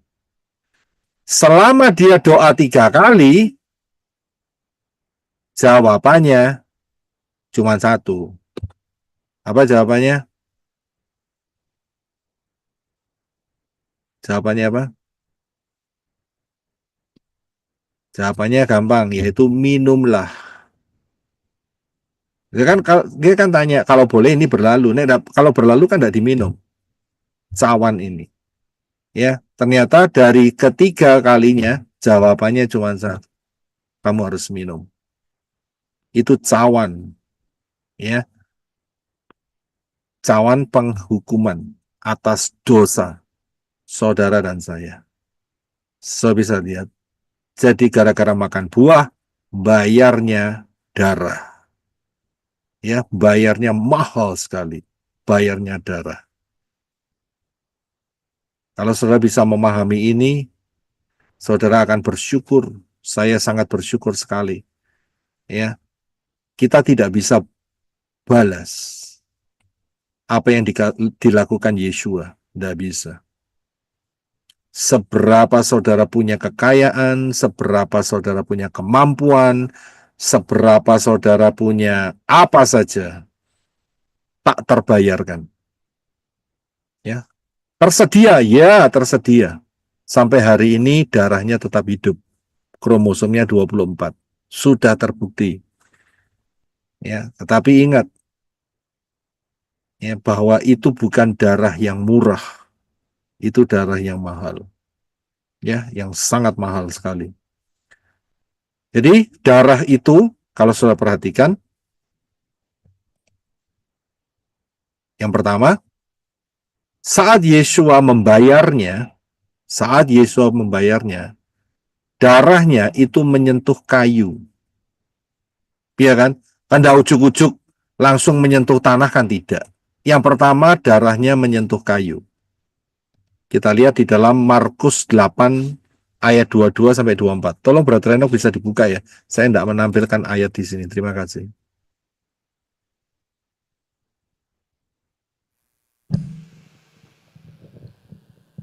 Markus 8 ayat 22. Dan dia tiba di Betsaida, dan mereka membawa seorang buta kepadanya dan meminta dia supaya menjamahnya. Ayat 24. Dan setelah melihat, ia berkata, 23. Dan setelah memegang tangan orang buta itu, dia menuntunnya keluar dari desa. Dan dengan meludah ke matanya, seraya menumpangkan tangan padanya, dia menanyainya, apakah dia melihat sesuatu? 24. Dan setelah melihat, ia berkata, aku melihat orang-orang, karena aku melihatnya bagaikan pohon-pohon sedang berjalan. Iya, terima kasih. Saya bisa lihat, ini uniknya Yeshua. Cara menyembuhkan orang buta itu macam-macam. Ya, macam-macam. Ada yang cuma dijamah, ada yang dia meludah di tanah, kemudian tanahnya diambil, dijadikan apa itu namanya, dijadikan adukan begitu ya, dan kemudian dioleskan di matanya orang yang buta itu, dan kemudian dia disuruh cuci ya di kolam Siloam. Tapi yang ini beda, saudara. Yang ini beda. Dia didatengin orang buta nggak tahu apa-apa, tiba-tiba trot begitu saudara, matanya basah, diludahin Yeshua. Saudara bisa lihat, ya, yang kaget bukan dia saja, ya, orang yang di sana juga pada kaget. Wih, kaget enggak? Kalau saudara diludahi ini kayak kaget kan? Ya pasti kaget saudara. Ya kan? Pasti kaget. Orang sebenarnya kok, wih, Yesua kok ya ngeludahin seseorang begitu. Ya, tapi untung itu peristiwa nggak ditulis, ya kan? Pasti kaget. Tapi ada caranya. Aneh kali ini. Begitu diludahin, gitu ya. Sudah melihat belum? Belum. Ya kan? Ini unik saudara. Dibawa, kemudian dia tanya. Ini aneh ini peristiwa ini. Kamu lihat apa? Ya, dengan kata lain tuh ceritanya gini. Ini kayak sound system. Testing 1 2 3, testing 1 2 3, begitu saudara. Ya kan? Kira-kira gitu. Kalau tuli kayak gitu kan. Testing 1 2 3. Kamu lihat apa gitu? Ya kan? Dan orang itu berkata, aku melihat manusia berjalan seperti pohon. Ini bukan kebetulan. Ini suatu kisah yang sebetulnya mencelikkan saudara dan saya. Dan Yesua di satu tempat yang lain dikatakan kalau dengan pohon yang hidup ini saja bisa dilakukan seperti itu, apalagi dengan pohon yang mati. Saya bisa lihat. Bahkan Yesua pernah mengutuki pohon ara. Dilihat nggak ada buahnya. Ya, nggak ada buahnya, daun aja. Ya, jadi dari sini kita kelihatan, wah, Yesua nggak niat makan sayur. Kelihatannya loh ya. Dia kan nggak mau makan daun-daun ya kan. Jadi dia mau cari buah. Ya, jadi kalau saudara nggak berbuah bahaya saudara. Yesua nggak suka makan sayur. Ya, dia nggak suka minum teh. Karena kalau dari pohon ara, apa itu namanya, daunnya bisa jadi teh. Ya, dibuat tea itu bisa. Ya, kalau saudara kepingin coba silahkan. Itu kalau nggak salah katanya menyehatkan. Yesua nggak nyari teh, Yesua nggak nyari daun, Yesua nggak nyari salad. Tahu salad ya? Ya, itu dia. Yesua cari fruit, Yesua cari buah. Nggak ada buah, wah bahaya. Langsung dia berkata, kering kamu. Besoknya lewat situ kelihatan langsung mati, kering. Jadi hati-hati. Ya, jadi hati-hati, jangan sampai enggak berbuah. Nah, ini cerita mengenai apa? Cerita mengenai kayu. Kenapa? Yesua akan digantung di kayu. Ya, digantung di kayu. Nah, darahnya kena kayu dulu. Saya bisa lihat itu representasi kena saudara dan saya dulu. Ya, darahnya kena itu dulu. Itu step pertamanya di situ. Ya, jadi kalau kita bisa lihat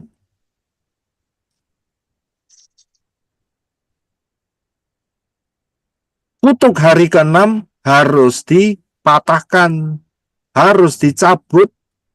Mengapa? Karena manusia diciptakan pada hari yang ke-6. Saya bisa lihat. Cabut kutuk hari ke-6. Ya, jadi harus dicabut kutuk di mana manusia jatuh di dalam dosa. Saya bisa lihat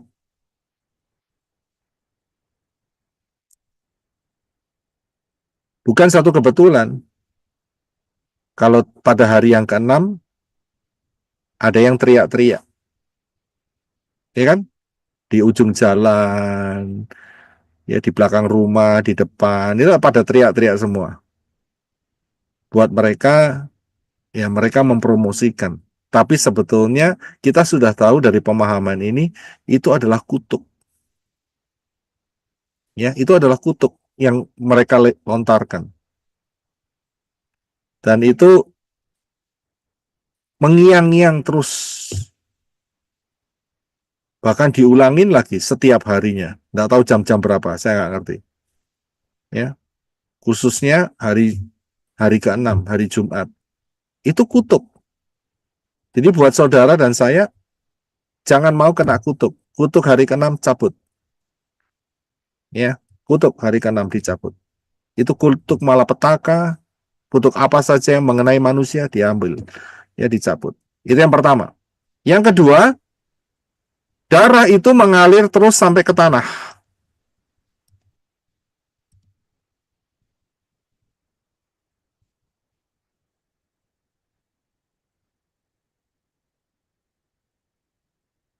Sebentar, ini laptop saya kok macet ini.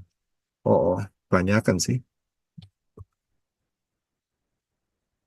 Ya, kutuk yang kedua yang harus dicabut adalah kutuk tanah. Nah, darah itu ngalir, saudara. Darah Yesua. Ya, dia nggak langsung mengenai tabut perjanjian di bawah, tidak.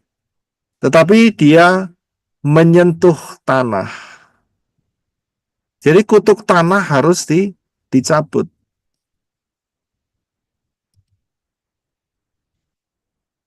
Apa pekerjaan saudara? Cabut semua kutuknya. Supaya saudara makan bukan dari makan kutuk. Apa saja pekerjaan saudara? Ya, yang penting halal, itu saja. Dalam arti yang penting baik, maksud saya begitu. Ya, bukan pekerjaan-pekerjaan yang melawan hukum. Saya bisa lihat jualan narkoba, terus kemudian saudara berdoa, aku cabut kutuk narkoba ini, tapi jualan narkoba. Ngaco itu, saudara. Saya bisa lihat, nggak bisa seperti itu. Ya, jadi pekerjaan apapun baik, asalkan yang tidak menyalahi hukum. Dan kemudian tidak menyalahi dafar Elohim. Ya, kategorinya di situ. Ya, kalau masih berhubungan seperti itu ya saudara harus lepas. Bahaya sekali. Ya, sangat-sangat bahaya sekali. Ya. Tuhan berkati saya, pekerjaan saya begal. Wah, itu masalah, saudara. Ya, masalah itu. Ya, minta berkat saat membegal. Itulah Robin Hood namanya ceritanya. Betul ya? Itu bahaya sekali. Itu tidak legal. Ya, jadi pekerjaan-pekerjaan apa saja saudara cabut kutuknya dalam arti pekerjaan yang legal. Jadi cabut kutuk tanahnya. Kemudian nggak selesai sampai di situ. Jangan berhenti sampai di situ. Tapi saudara harus melakukan yang ini, yaitu kutuk masa depan harus dicabut. Karena dari tanah itu akan menghasilkan buah, pohon, kehidupan yang bisa dibuat makan. Nah, kutuk masa depan harus dicabut. Karena saudara kan menabur kan. Ya kan, menabur, apa yang terjadi? Ya, pasti akan menuai. Karena itu supaya tuaiannya bagus, maka kutuk masa depan harus dicabut. Saya bisa lihat ya. Jadi ini pentingnya untuk menarik kembali ya apa yang setan sudah lakukan. Jadi harus dilakukan seperti itu. Nah, sekarang masalahnya gini. Kita ini di masa penantian. Bagaimana nih kondisinya sekarang? Kalau di masa penantian. Ya, kalau di masa penantian gimana nih? Kita kurang hanya sedikit waktu saja. Karena berdasarkan pattern, kita sudah tahu. Kalau urusannya masih ratusan tahun, kayak Advent tadi, ya silakan dilakukan. Tapi masalahnya 6.000 tahun sejak kejatuhan Adam dan Hawa itu sudah hampir habis. Ya, untuk melakukan seperti grupnya Advent saja, ya grupnya Advent ya, belum lagi grupnya Yehudi, itu butuh ratusan tahun, saudara. Lah sekarang ini, ya sekarang ini bukan ratusan tahun. di depan saudara dan saya ini hanya ratusan hari. Nah gitu saudara. Ya ratusan hari ceritanya. Nek ratusan tahun nggak masalah. Ayo gandengan tangan. Ya kan? Bikin sesuatu yang spektakuler seperti itu. Sak kota disuruh sabat. Nah itu kayak di Loma Linda. Nah itu ratusan tahun saudara. Lah kalau ratusan hari ya ceritanya gimana ini? Ya ini tinggal sedikit waktunya. Ya, jadi caranya adalah seperti yang Yesus ajarkan melalui ini. Matius 25 ayat 14 sampai 30. Silakan Brother Reno.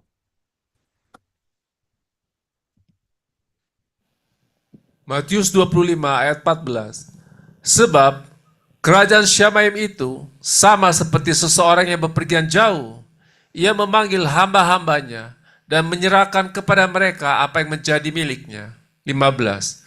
Kepada yang seorang ia memberi 5 talenta, dan yang lainnya 2, dan yang seorang lagi 1, sesuai dengan kemampuan diri mereka masing-masing.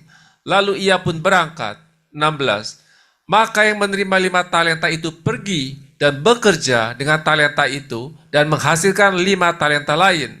17. Demikian pula yang diberi 2 talenta menghasilkan 2 lainnya. 18. Namun yang menerima 1 talenta, ia pergi menggali lubang di tanah dan menyembunyikan uang tuannya. 19. Lama sesudah itu, datanglah tuan itu dan mengadakan perhitungan dengan mereka. 20. Hamba yang telah menerima 5 talenta mendekati tuannya dengan membawa 5 talenta lain dan berkata, Tuan, 5 talenta telah engkau serahkan kepadaku. Lihatlah, dengannya aku telah menghasilkan 5 talenta lain. 21. Kata tuannya kepadanya, Bagus sekali hai hamba yang baik dan setia. Atas perkara kecil engkau telah setia, maka aku akan mempercayakan kepadamu yang perkara yang besar. Masuklah ke dalam sukacita tuanmu. 22. Hamba yang telah menerima 2 talenta juga mendekati tuannya dan berkata, Tuan, engkau telah menyerahkan 2 talenta kepadaku. Lihatlah, dengannya aku telah menghasilkan 2 talenta lain. 23. Kata tuannya kepadanya, Bagus sekali, hai hamba yang baik dan setia. Atas perkara yang kecil engkau telah setia, maka aku akan mempercayakan kepadamu perkara yang besar. Masuklah ke dalam sukacita tuanmu. 24. Hamba yang telah menerima 1 talenta juga mendekati tuannya dan berkata, Tuan, aku mengenalmu bahwa engkau adalah orang yang keras, yang menuai di tempat engkau tidak menabur, dan mengumpulkan dari tempat engkau tidak menebar. 25. Jadi karena takut, aku pergi menyembunyikan talentamu di dalam tanah. Lihatlah, inilah milikmu Tuan. 26. Maka tuannya menjawab katanya, Hai hamba yang jahat dan malas, engkau mengetahui bahwa aku menuai di tempat aku tidak menabur dan mengumpulkan dari tempat aku tidak menebar. 27. Oleh karena itu, seharusnya lah engkau menanamkan uangku itu kepada yang menjalankan uang, agar ketika aku datang kembali, aku menerima milikku itu beserta bunganya. 28. Sebab itu, ambillah talenta itu daripadanya dan serahkanlah itu kepada yang mempunyai 10 talenta. 29. Sebab setiap orang yang mempunyai, kepadanya akan diberi dan ia akan berkelimpahan.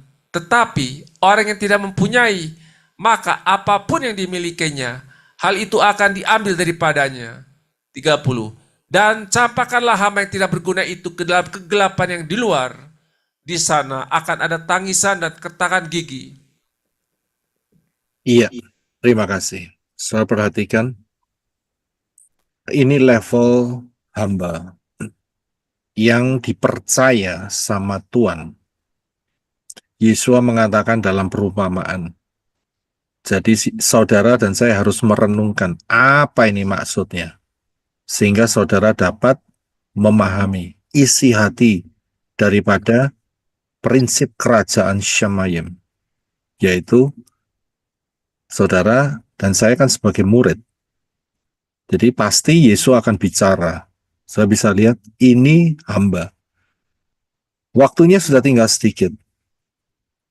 Nggak mungkin lagi ya bisa membangun suatu produk yang seperti yang orang Yahudi, orang Advent seperti itu. Tetapi di satu titik Yesua tetap memberikan jalan keluar supaya saudara dan saya tidak kehilangan rewards. Saudara bisa lihat supaya tidak kehilangan rewards. Ya, dengan cara apa? Dengan cara yaitu perumpamaan hamba yang malas tadi, saudara. Ya, kalau dia menuruti kemalasannya, yaitu hasilnya dia hancur. Karena dalam perumpamaan itu dikatakan dia dilempar di dalam tempat ratap dan kertak gigi. Dia dilempar di sana.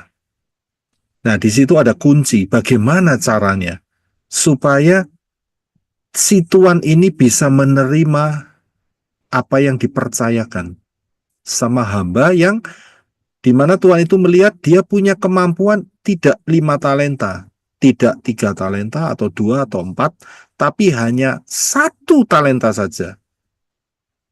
Ternyata Tuhan itu tidak menghendaki pelipat gandaan 100%, tidak.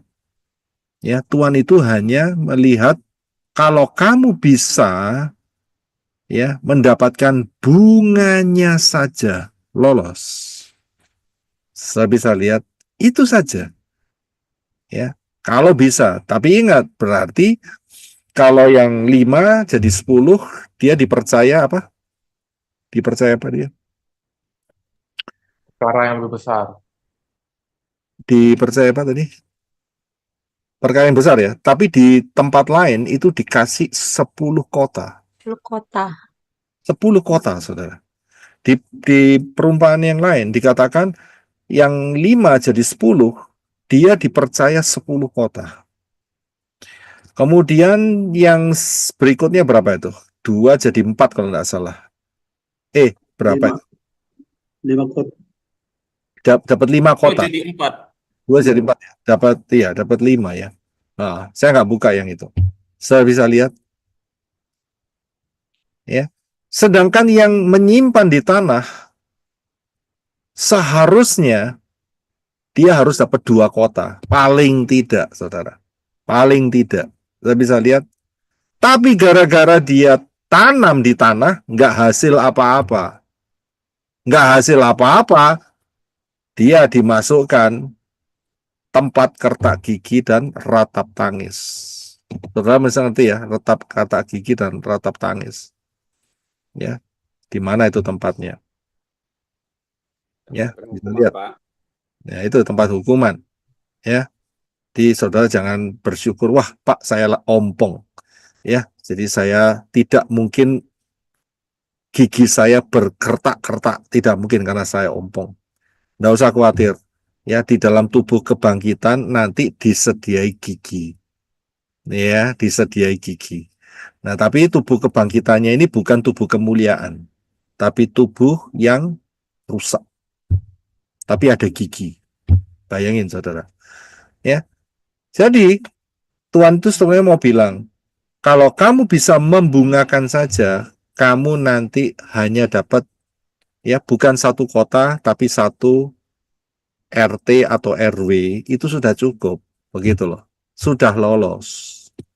Ya, asal kamu tidak malas. Saya bisa lihat. Jadi ini tujuannya apa? Tujuannya untuk supaya orang itu bisa lolos saja. Ya, karena punya sifat yang malas. Jadi dalam hal ini jangan ada yang malas. Di masa-masa penantian ini saudara yang bisa mengelola karena saudara dipercayakan talenta-talenta ya dan setiap saudara talentanya beda-beda. Nggak sama, saudara. Kasus yang saudara hadapi beda-beda. Tapi minta pimpinan Roh Yahweh Elohim jangan sampai diperlakukan sebagai hamba yang malas dan jahat. Karena nggak mau ngapa-ngapain. Saudara bisa lihat, ya. Jadi ini yang harus saudara cari caranya, cari pimpinan. Sehingga pada saat Yesus datang, Yesus lihat bagus. kamu sudah menghasilkan sesuatu. Amin. Ya, puji Bapa Yahweh. Saya tidak perpanjang. Saya akan tutup dengan ini. Tidak lama lagi, ya, dunia ini akan masuk penggenapan 6.000 tahun sejak kejatuhan Adam dan Hawa. Ya, hari ini sudah tahun 2025, pertengahan bulan Januari. Jadi dunia ini bergerak dengan cepat. Buat saudara dan saya, ternyata kita tidak harus, dalam arti kita tidak menunggu sampai 6.000 tahun. Karena ada satu fase, yaitu 3,5 tahun sebelum penggenapan 6.000 tahun itu, yaitu itulah masa anti-Hamasia. Dan firman Elohim Yahweh sudah menyatakan murka, itu adalah masa murka Elohim.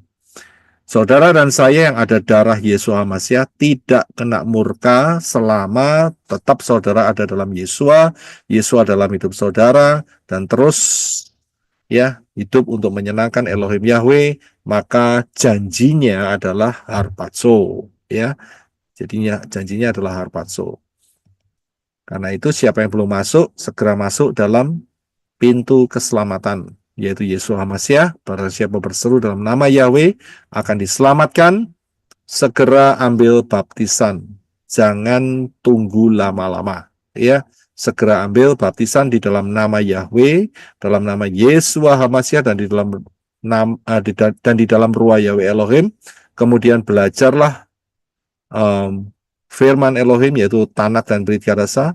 Kemudian penuh dan dipimpin oleh ruah Yahweh Elohim sampai saudara dan saya terangkat dalam peristiwa harpazo. Ya, itulah goalnya. Dan saudara dan saya menerima rewards. Ya, saudara dan saya menerima bagian yang sudah saudara lakukan untuk kemuliaan Elohim Yahweh. Amin. Amin. Puji Bapak Yahweh. Jadi untungnya ya, si tuan itu tidak menghendaki tidak perlu melihat 100 kali lipat. Tapi kalau 100 kali lipat, ya 100 kali ganda, misalnya 1 jadi 2, 2 jadi 4, itu seperti perumpamaan itu baik. Karena kepercayaannya akan lebih besar. Saya bisa lihat, ya, jadi untuk lolos saja itu harus ada kerjasama.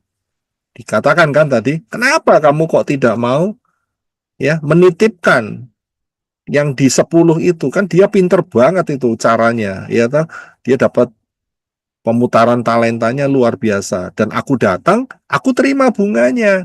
Kamu sudah lolos, plus kamu juga dapat kepercayaan, walaupun ya enggak gede-gede banget begitu loh. Ya enggak terlalu besar, tapi kan lumayan begitu, ya kan?